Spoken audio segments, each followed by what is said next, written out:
Wih, makan-makan nih. Halo Gi, apa kabar? Halo, baik dong. Gi, ayo makan. Oke, masih ada nggak makanannya? Banyak. Ih, sambil makan, sambil ngobrol boleh dong? Boleh banget. Oke, ini mic-nya kok. Thank you. Kok, ini masak sendiri kok? Kebetulan nggak sih beli, tapi memang biasa kalau di rumah masak. Biasanya masak apa kalau di rumah? Ya paling ayam, nasi, pasta gitu yang protein tinggi lah intinya. Habis makan, ini mau kemana? Kebetulan ada proyek di Medan, jadi mau berangkat bareng sama Dian ke bandara. Sekalian pulang kampung lah gitu. Wih, kau asli Medan ternyata? Iya bener, lahir dan besar di Medan. Oh, lahir dan besar di Medan. Oh, berarti ini pulang kampung dibayarin kantor dong. Ya, kebetulan ada fasilitasnya kita manfaatin lah. Nice. BTW di Medan ada proyek apa? Ada proyek bank nih. Ini kan hari Jumat, terus besok Sabtu. Tutup dong banknya. Kebetulan kita memang butuhnya supaya banknya lagi nggak operasional. Jadi fotonya juga gampang, nggak mengganggu customer yang datang ke bank. Oh, jadi kosongan gitu ya, tapi sepi dong. Nah, dari pihak bank mereka juga bisa nyediain talent. Jadi kita bisa atur nih di mana aja yang perlu orang, di mana aja yang perlu kosong begitu. Oh, jadi nanti talentnya itu orang-orang banknya sendiri dong? Iya, betul. Ah, terus ini kan ke Medan. Ke Medan naik pesawat dong. Itu kalau keluar kota bawa alat-alat kameranya gimana? Masuk bagasi atau cabin? Nah, sekalian kita lagi mau siap-siapin barang. Yuk. Ini kan pulang kampung ceritanya kok. Kalau pulang kampung, makanan apa yang paling dicari? Biasa kalau ke Medan itu paling seneng sama nasi uduk tenda biru. Terus ada kue tiaw goreng juga di tempat lain, sama nyari nasi campur babi sih di Medan. Terus emang kalau misalnya traveling gitu, emang selalu nyari makanan? Karena menurut gue makanan itu bisa jadi ciri khas suatu tempat sih, dan itu yang bikin pengalamannya jadi lebih seru. Oke, kayak wisata kuliner gitu lah ya. Kalau udah di pesawat, biasanya ngapain? Biasanya sebelum berangkat saya download dulu beberapa foto. Sorry, cut. Biasa sebelum berangkat gue download film-film atau series gitu sih di iPad. Jadi pas udah boarding nonton deh. Dan kalau udah bosen tidur deh. Baru tidur. Terakhir nonton apa emang kok? Terakhir nontonnya ini sih, One Piece live action. Kalau misalnya disuruh milih gitu ya, mending nonton true crime documentary atau superheroes movie? Lebih senengnya superhero sih ya. Kalau true crime rasanya kayak ngebosenin banget. Jadi sama sekali nggak nonton? Nggak nonton. Selain superhero ada lagi nggak? Genre apa gitu mungkin? Seneng banget sama genre sci-fi, Aha. war, atau film-film yang intinya sinematografinya bagus-bagus gitu. Film war apa deh yang terakhir dinonton? Film war terakhir ya? Oh, itu film Netflix, All Quiet on the Western Front. Itu keren banget, cerita sinematografinya bagus semua. Kalau tas kamera nanti semua masuk bagasi dong kok atau gimana? Nggak, tas kamera nggak pernah masuk bagasi karena kita nggak tahu gimana cara mereka handling. Jadi kemungkinan rusak, hilang, mereka nggak bisa tanggung jawab juga gitu. Jadi tas kamera itu selalu kita hand carry masuk kabin. Terus ini kan barang-barang kerja nih buat kerja. Kalau barang-barang pribadi yang wajib dibawa itu apa aja? Apa? Langsung aja. Oh. Oke, kalau barang pribadi sih pastinya bawa pakaian ya. Terus ada air minum, ada ini toiletries kayak sabun, sampo, self care kayak apa? Sunscreen gitu. Sama yang paling penting sih menurut gue kalau naik pesawat itu proper headset yang ada noise cancellation begitu sih. Jadi pas di pesawat nonton juga nyaman, pas lagi tidur juga enak gitu. Oh, oke. Kita ngobrol tadi dari atas, dari rooftop sampai lupa nanya. Flightmu jam berapa kok? Jam 11 sih masih aman lah. Oke, masih ada waktu buat ngobrol lah ya. Masih ada waktu banyak. Oke, siap. Kita ngobrol dulu ya. Oke. Ko, apa yang membuatmu akhirnya nyemplung menjadi fotografer arsitektur? Sebenarnya memang dari dulu, even sebelum kuliah itu seneng foto. Terus karena masuknya kuliah arsitektur, objek fotonya juga berubah gitu kan, jadi sering dan seneng foto-foto yang berbau arsitektur interior gitu ya. Dan terus memang setelah kerja setahun di bidang arsitektur dan kebetulan mungkin dapat proyek-proyek yang kurang seru ya. Jadi akhirnya mutusin untuk kejar karir di bidang media arsitektur dan eh, setelah beberapa lama kemudian eh, akhirnya memutuskan untuk jadi fotografer arsitektur gitu sih. Sempet juga freelance setahun sebelum join bareng MW gitu. Oh, tapi di MW emang udah berapa lama sih? Ah, Ingat nggak? mungkin kalau dihitung udah jalan 2 tahun kali ya. Terus sebelum jadi MW Associate, sebelum gabung sama MW, itu terakhir kerja di mana sih? Kalau kerja di perusahaan itu terakhir di Arkivai, media arsitektur online, seperti itu. 2 tahun. 2 tahun di sana sebelum kerja di MW. Iya. Oh, oke.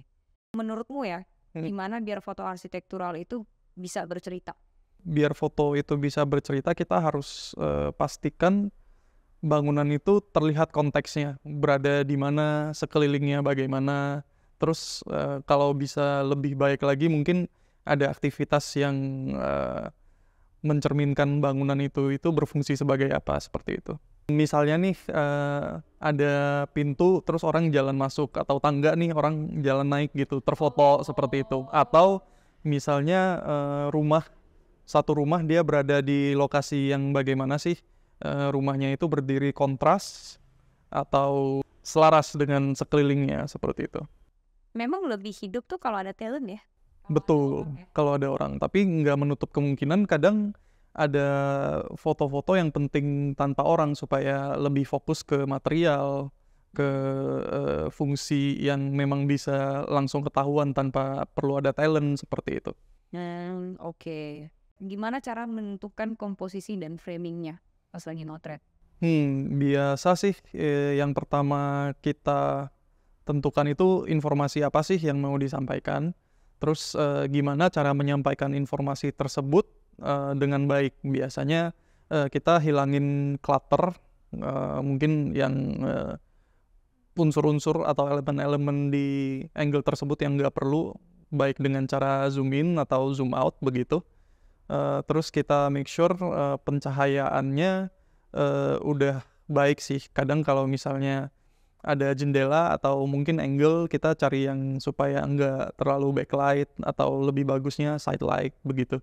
Terus kadang mungkin kalau misalnya desainnya spesifik, cocok untuk angle-angle yang tegak lurus, yang satu perspektif titik hilang, kita pastikan ya udah fotonya lebih banyak yang perspektif satu titik hilang, seperti itu.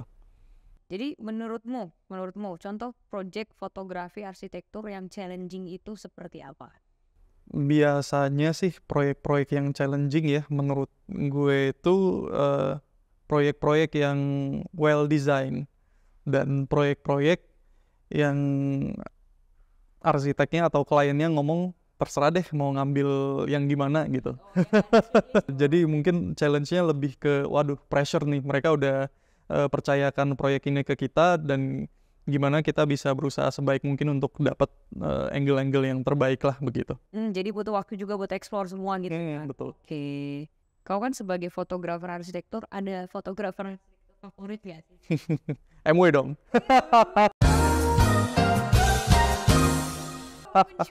Kalau dikasih kesempatan buat motret project bangunan arsitektur terkenal di dunia, paling pengen motret bangunan apa?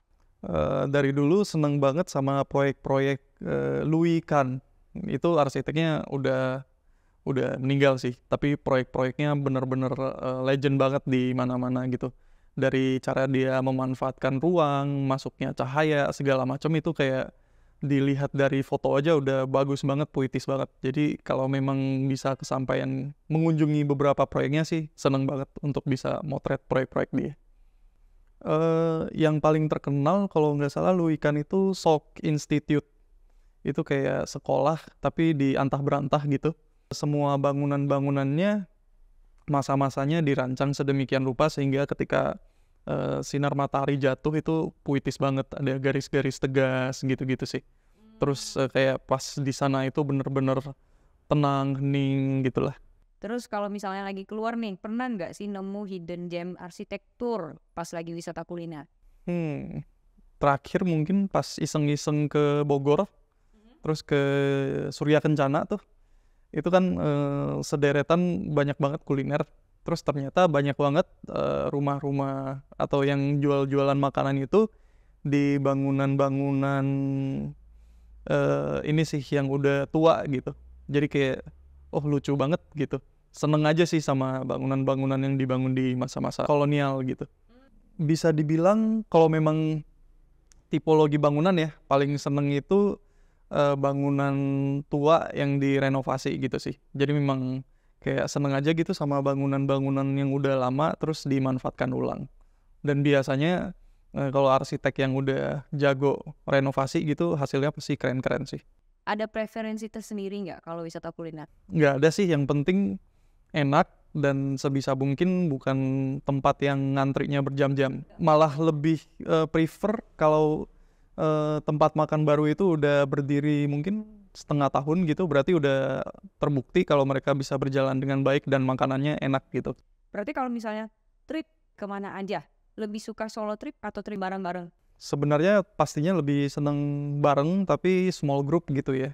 Jadi mungkin 4 orang atau mungkin di bawahnya begitu. Jadi kayak bener-bener bisa enjoy bareng. Terus pembagian budgetingnya juga lebih enak gitu sih.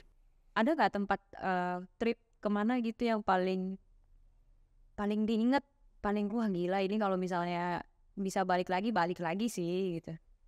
Kalau di Indonesia sih paling seneng Banyuwangi sih. Itu kotanya kecil, terus dihimpit pantai sama gunung gitu. Dan makanannya enak dan murah banget gitu. Terus orang-orangnya juga ramah-ramah, kotanya juga akhir-akhir ini didesain dengan baik gitu ya. Udahlah paket lengkap gitu. Iya. Taksinya udah datang nih. Oke, yuk berangkat. Bentar kok. One last question deh. Oke. Apa nih? Project paling berkesan selama motret?